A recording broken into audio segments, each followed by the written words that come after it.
Muy buenos días a nuestros integrantes de @un estilo de vida fit. Como pusimos en las redes durante el fin de semana, el día de hoy vamos a hablar un poquito acerca de cómo debe de ser la alimentación en personas que utilizan agonistas GLP-1. Recordando en intervenciones anteriores, las semanas anteriores, hemos hablado de los agonistas del GLP-1, los medicamentos. Hemos hablado del paciente con obesidad, de la actividad física, y hemos entrado en la parte farmacológica actualmente. Bien, ¿qué debemos saber de estos fármacos y por qué han venido posiblemente a revolucionar la medicina en estos últimos, se pudiera decir, 6-7 años? Recuerden que tienen una parte farmacológica detrás. ¿Qué sucede con esto de investigación? Según el American Nutrition Society, la Sociedad Americana de Nutrición, para el 2024, hace 2 años prácticamente, para el 2024, alrededor del 6% de la población adulta estadounidense estaba utilizando los inyectables para perder peso. O sea, según datos de la Sociedad Americana de Nutrición, ya para el 2024, prácticamente el 6% de la población de Estados Unidos estaba utilizando los agonistas GLP-1. ¿Qué pasa, por ejemplo, para el año pasado, para el 2025? Ese 6% se convirtió en un 22% de la población adulta. ¿Qué quiere decir eso? Bueno, que ya tenemos muchas personas utilizando estos fármacos. ¿Cuál es el problema?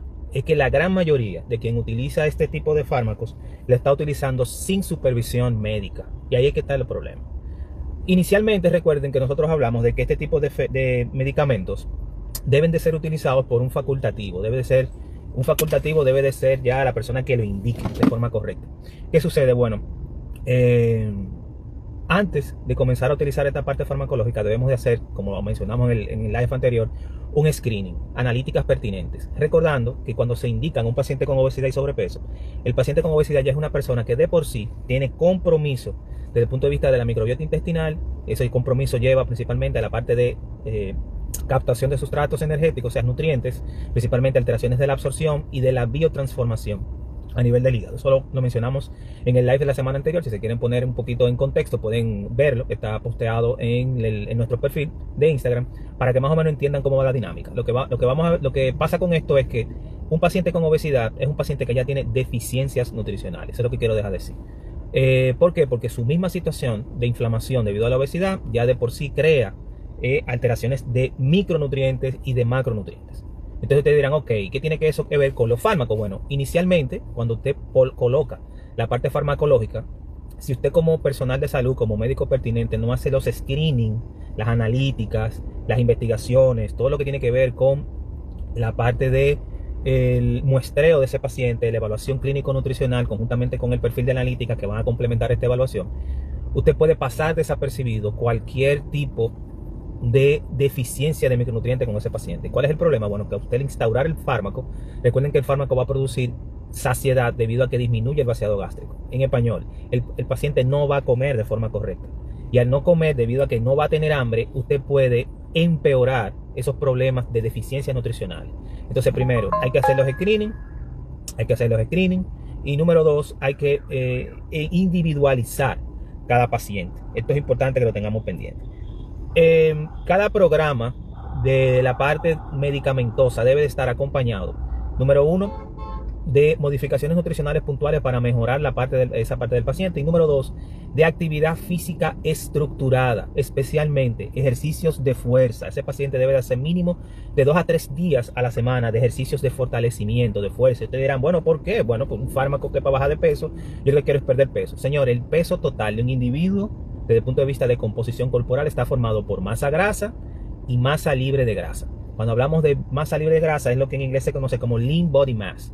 En la masa libre de grasa interviene el músculo, el hueso, el agua corporal, entre otras cosas. Entonces, el peso total de un individuo lo tiene la grasa, músculo, hueso, el agua corporal, órganos y líquidos corporales. O sea, es un conjunto de estructuras que forman el peso total de un individuo.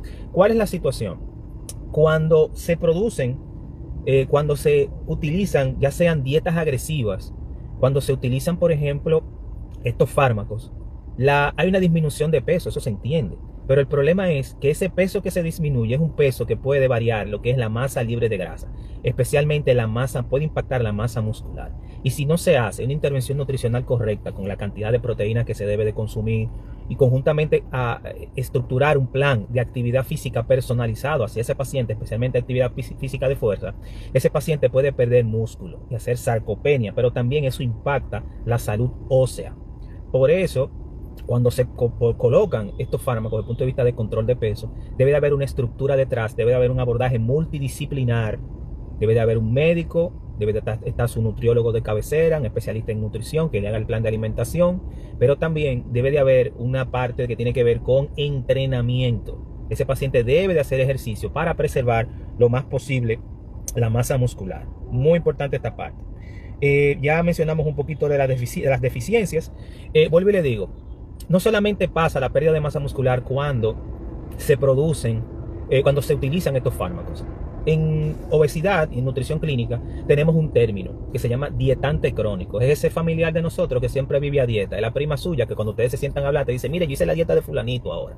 Y esa prima, usted la ve, por ejemplo, a principio de año y es una persona que oscila mucho en el peso. ¿Qué quiere decir oscilar? Bueno, que ella sube de peso, baja de peso, sube de peso, baja, y vive en una situación de bajar y subir. En medicina le llamamos a eso efecto yo-yo o efecto rebote. Sube, baja, perdón, y vuelve y sube. Entonces, ¿cuál es la situación con esos pacientes, con esos dietantes crónicos? Esos dietantes crónicos, cuando hacen esas ondulaciones de peso, también pierden no solamente grasa cada vez que bajan de peso, sino que impacta la masa muscular. Eso mismo pasa en personas que utilizan los agonistas GLP-1. Como es una pérdida de peso drástica, puede impactar ese lean body mass o esa masa libre de grasa. Entonces, esa masa libre de grasa incluye masa muscular y masa ósea. Entonces, hay que tener pendiente principalmente mujeres perimenopáusicas que están entrando a la parte de la menopausia con lo que es la salud ósea.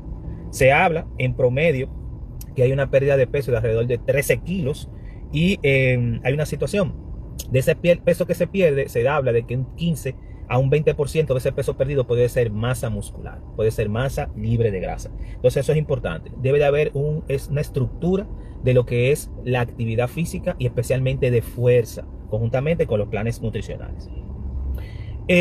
Dato importante, hay que suplementar al paciente. Y ustedes dirán, suplementar, claro. Luego que usted hace el screening, usted se va a dar cuenta si hay algún tipo de deficiencia puntual. Y debemos de suplementar especialmente con vitaminas liposolubles.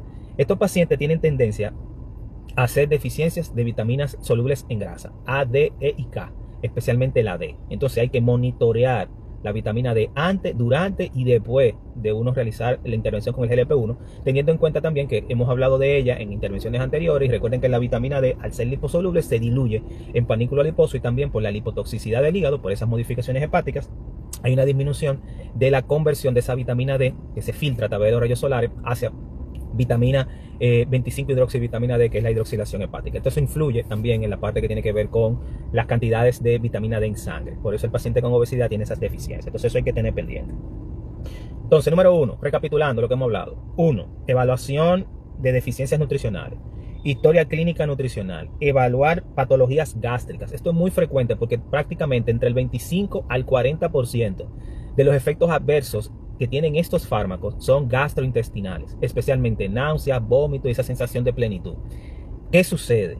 Si no hay una evaluación gástrica o gastrointestinal, usted puede, cuando casi siempre las modificaciones y esas alteraciones gastrointestinales se producen cuando hay el ajuste de dosis. Debemos de recordar que estos fármacos se utilizan, en medicina le llamamos dosis de saturación, que es una dosis de saturación. En farmacología conocimos como una dosis o serie de dosis que usted va a dar para tener el control o la parte farmacológica estable en sangre. Estos fármacos se utilizan una serie de dosis para llegar a la dosis tope. Obviamente no en todos los pacientes se va a manejar esa dosis, pero lo que quiero que entiendan es que cuando usted hace el ajuste de dosis, que es mensual, cada 4 semanas, es que posiblemente pueden afectar la parte gastrointestinal. Entonces hay que verificar esa parte. Recordando, sarcopenia y osteoporosis en los pacientes que no tienen un plan de estructural de ejercicio, es fundamental con ello. Y diagnosticar cualquier tipo de deficiencias nutricionales para poder mitigarla previo a la utilización de los mismos. Entonces, ¿cómo deben de ser, entrando en el tema central para ir ya cerrando el live, recomendaciones dietéticas? Volvemos y hablamos de que el abordaje es multidisciplinario. Multidisciplinario quiere decir que a ese paciente no solamente lo va a ver especialista en nutrición, sino que lo va a ver un conjunto de especialistas. Junto con ese conjunto de especialistas tiene que verlo un especialista de salud mental, especialmente vinculado a conducta alimentaria, porque ese paciente tiene que cambiar el chip. ¿Qué sucede? Debemos de evitar lo que son los carbohidratos refinados, podemos ingerir lo que son las frutas y verduras por el rico aporte de fibra que tienen y por los fitonutrientes conjuntamente con los vegetales. Debemos de evitar los azúcares añadidos de los alimentos, principalmente esos alimentos ultraprocesados, porque nos van a dar, desde el punto de vista de densidad calórica, alto en densidad calórica, pero de bajo aporte nutricional. ¿Qué necesitamos en estos pacientes? Necesitamos alimentación de alta calidad, especialmente de alta calidad proteica, proteínas de alto valor, leche, carne, huevos, derivados lácteos. ¿Por qué? Porque en estos tenemos principalmente esa proteína y esos aminoácidos esenciales que nos van a ayudar a la preservación de la masa muscular. Muy importante. En cuanto a las grasas, debemos disminuir lo que son las grasas saturadas y aumentar lo que son principalmente las grasas saludables, aceite de oliva, conjuntamente con, se puede utilizar también aguacate, entre otros, pero principalmente esas grasas beneficiosas. Disminuir lo que son los hábitos inadecuados en cuanto a la ingesta, disminuir el tiempo de pantalla, disminuir el comer con pantalla porque no distrae de la parte de las propiedades organolépticas, y disminuir lo que son los largos periodos sin comer para evitar que cuando usted se siente a comer ese paciente haga lo que se llama atracones. Entonces eso es importante que lo tengamos pendiente. En cuanto a las recomendaciones puntuales, la proteína es lo fundamental.